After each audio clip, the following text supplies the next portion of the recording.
इनकी गवर्नमेंट, वो खुद भी अब लंगड़े बने हैं, दोनों पैर नहीं है उनको। एक पैर टीडीपी का है, एक पैर नीतीश का है, दो पैरों पे ठहरे हैं। अगर एक किसी ने खींच लिया, मोदी जी खत्म, 400 पार बोल के लोगों को डराते थे, वो भी खत्म। अरे ये कैसा है भाई? देश का प्रधानमंत्री तो सबका साथ सबका विकास चाहता है, लेकिन प्रेस से नहीं मिलता। ये कटोंगे मटेंगे क्या है, बटोंगे तो कटोंगे, एक है तो सब है, क्या बोले? हाँ, एक है तो सेफ है। अब सेफ नहीं है क्या देश? नहीं, अब कोई खतरा है देश में? अगर खतरा किसी से है तो आरएसएस और बीजेपी से ही खतरा है, क्योंकि सुबह उठते ही काटने का, बांटने का, छाटने का, लिंचिंग धर्म के नाम पर। मैं ये कह रहा हूं उनको, बीजेपी को, या तो सफेद कपड़े डालो, या तो सन्यासी कपड़े डालते हो, गेरुआ डालते हो, पॉलिटिक्स से बाहर हो जाओ। एक तरफ गेरुआ कपड़े डालते हो, दूसरों को उपदेश करते हो, बटेंगे तो कटेंगे बोलते हो। और ये क्यों डाले? अरे आपका काम तो है सबको जोड़ना, सबसे प्रेम से बात करना, सबको एक रखना। इनकी गवर्नमेंट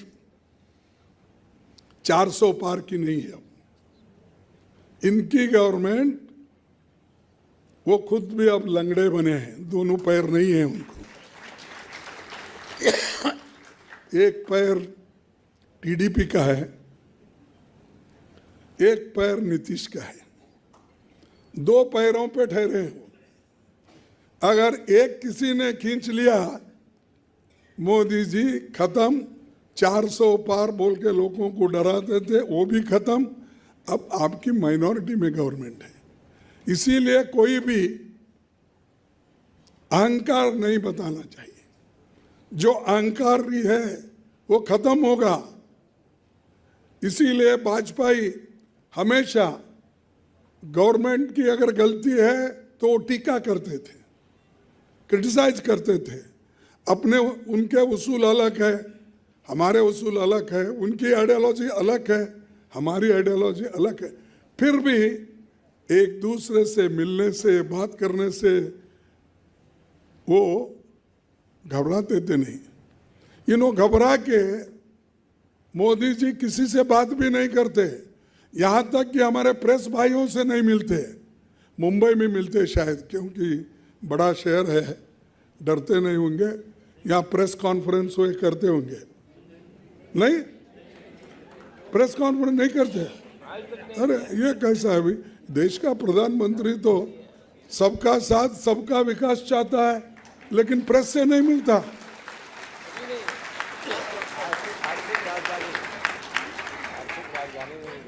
मेरे को नहीं समझ रहा। हाँ, तो मैं क्यों बोल रहा हूं ये, कि डिस्कशन से बहुत से चीजें हम सुलझ सकते हैं। ये तो डेमोक्रेसी की खूबी है। डिस्कस करो, सॉल्व करो, डिसमेंटल करो नहीं। डेमोक्रेसी को डिसमेंटल नहीं करना, वो काम ये कर रहे हैं। वो वाजपेयी नहीं करते थे पहले। वाजपेयी तो जब बांग्लादेश में एक हुकूमत को निकालकर उसको आज़ादी करने के लिए पाकिस्तान के खिलाफ जो लड़ाई चली, उसमें इंदिरा गांधी जी ने बांग्लादेश को सपोर्ट किया और उनको आज़ादी दिलाई, वहाँ पर डेमोक्रेसी की स्थापना की। इसको बोलते हैं लीडर। और उस वक्त यही हमारे वाजपेयी साहब बोले, इंदिरा गांधी तो दुर्गा है। उन्होंने खुद बोले।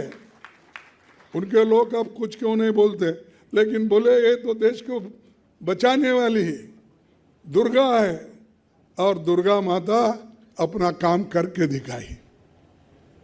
वो बांग्लादेश को लिबरेट करी, आज़ादी दिलाई, इसीलिए उनके मुंह से ये शब्द निकले। पंडित जी की तारीफ भी करते थे, पंडित जी उनकी तारीफ करते थे। एक ना एक दिन एक जो सदस्य है इस देश का बहुत बड़ा ओहदा संभालेगा, ये वो कर। अब हम देखते हैं वहाँ मोदी भी लड़ते हैं, हम लोग भी लड़ना पड़ता है, एक दूसरे को बाचाबाची करते हैं, जैसा वो पाकिस्तान में चल रहा देखिए असेंबली में। तो कहने का मेरा मकसद है, संविधान का ठीक ढंग से अगर पालन नहीं हुआ, हम एक दूसरे से अगर नहीं मिले, देश को एकता के साथ अगर नहीं रखे, तो देश बर्बाद हो जाएगा। ये कटोंगे मटेंगे क्या है, बटोंगे तो कटोंगे, एक है तो सब है, क्या बोले, हाँ एक है तो सेफ है। अब सेफ नहीं है क्या देश? नहीं, अब कोई खतरा है देश में। अगर खतरा किसी से है तो आरएसएस और बीजेपी से ही खतरा है।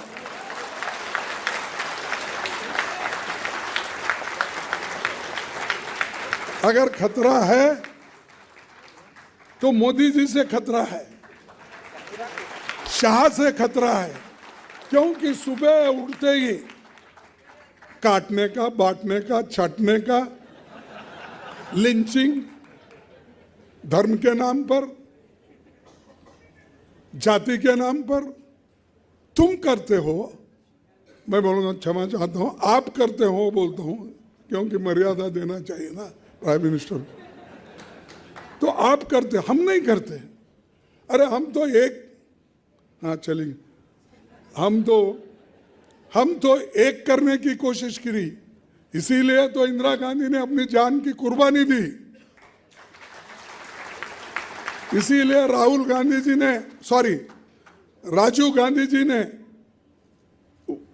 चेन्नई में, श्री पेरुंदूर में अपने जान दे, शहादत हो गए। ये आपने किया। अरे आप हमारी बात को टॉलरेट नहीं करते और पार्लियामेंट में बहस नहीं होने देते, आप कैसे डेमोक्रेटिक प्रधानमंत्री हो, मुझे समझ में नहीं आता। और छोटे छोटे बातों में, अब बाई इलेक्शन में घूम रहे नांदेड़ में, पार्लियामेंट में, अब एमएलए इलेक्शन में इतने चक्कर मार रहे हैं। मैं समझता हूं सुब्रमण्यम भी परमेश्वर के साथ जो चक्कर करने के लिए उनको कहे थे कि तुम्हारे माँ बाप ये चाहते हैं, अगर कौन पहले मेरे को आके मिलेगा दुनिया की चक्कर लगा के संसार की, उसको मैं खरा बेटा मानूंगा।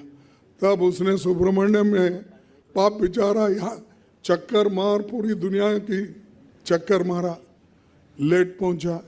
वो गणपति वहीं बैठे थे उसके पाद के पास, पैर के पास।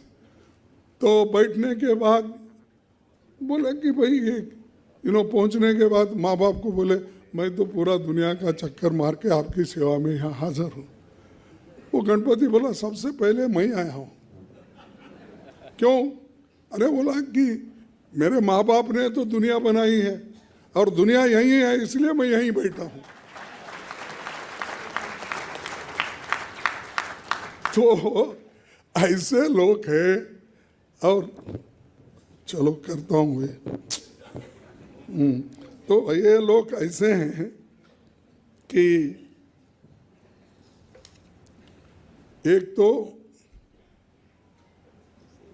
हर चीज को तोड़ मरोड़ के पेश करते हैं और करके लोगों को डिवीजन करते हैं और लोगों को बांटते हैं। अब कास्ट सिस्टम पर आए, अगर मैं बोले तो गलती नहीं होना, क्षमा करना चाहिए, मैं आपसे पूछूं। अरे देश को पहले ही तुमने वो मनुस्मृति लाके सबको बांटा है।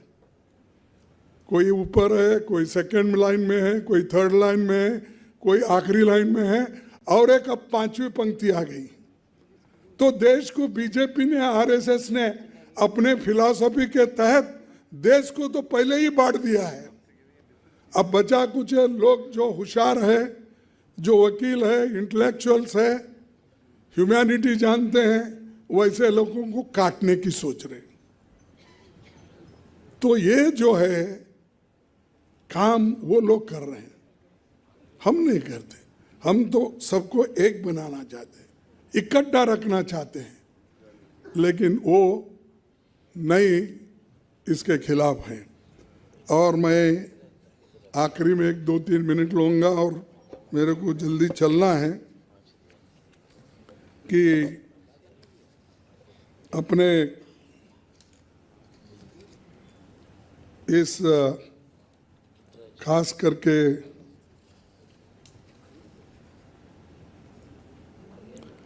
जो मोदी जी ने एक मुहिम चलाई, वो क्या है, जो सरकार ये उनकी नहीं बन सकती, वहाँ पर ईडी लगाने का, सीबीआई का, सीवीसी का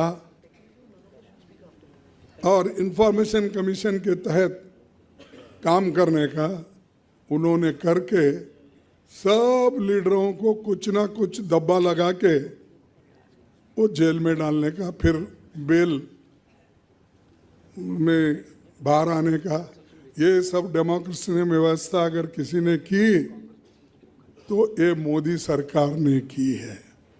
और इस ईडी सीबीआई कितने दिन डराएंगे आप, कितने लोगों को जेल में डालेंगे? ये संभव नहीं जब तक हम एक है, तब तक सब लोग इस संविधान की हिफाजत करेंगे और जनतंत्र का हिफाजत करेंगे। इन बातों ने, इन हरकतों ने इस सरकार से लड़ने की हमारी इरादा, संकल्प मजबूत है और हम इन मजबूतों को लेकर लड़ते रहेंगे, संघर्ष करते रहेंगे और खास करके गरीबों की हम हिफाजत करेंगे। और हमारा प्रिंसिपल सेक्युलर है और सेक्युलर उसूलों के तहत ही हम चलेंगे। और मैं और एक बात आपको बताने का ये है, ज़रूरी है कि हमारे जो राहुल गांधी जी कन्याकुमारी से कश्मीर तक पैदल चले, भारत जोड़ो, अब इनकी कोशिश हो रही भारत तोड़ो। वो आए, कौन एक साधु के बेस में रहते हैं, लेकिन अच्छे पॉलिटिशियंस बन गए हैं, चीफ मिनिस्टर भी बने हैं और उनका गेरुआ कपड़े पहनते हैं और सर पे बाल भी नहीं रखते। तो ऐसे एक नेता है जो बीजेपी ने पैदा किए। ठीक है कि हम उससे कोई गिला, मैं ये कह रहा हूँ उनको, बीजेपी को, या तो सफ़ेद कपड़े डालो, या तो सन्यासी कपड़े डालते हो, गेरुआ डालते हो, पॉलिटिक्स से बाहर हो जाओ।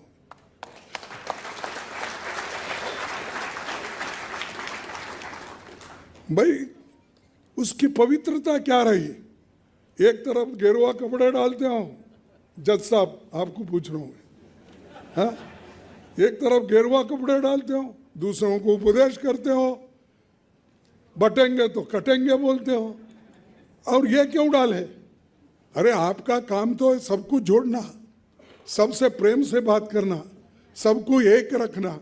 वो सब छोड़ के इन्होंने भारत जोड़ने के लिए, जैसा कि राहुल गांधी ने कन्याकुमारी से कश्मीर तक पैदल चले, आराम में बड़े बड़े गाड़ियां लेके घूम रहे और गरीबों की बात करते हैं और लोगों में विष भर रहे हैं, तोड़ने का काम कर रहे हैं। तो इसलिए इनसे होशियार रहना ये जरूरी है। और ये अगर उनको अगर मैं अपील करता हूं आपसे कि ऐसे लोगों को अगर घर में नहीं बिठाएंगे तो आपको नेक्स्ट मनु जैसी जो भावना है मनुस्मृति के आ जाएगी, संविधान के जगह मनुस्मृति आ जाएगी और ये उसके मांद बन के बैठेंगे। Stay ahead with our cutting-edge news app. Instantly access the latest shorts in just 1 minute and breaking news in just 50 words. Download now for a smarter, faster news experience.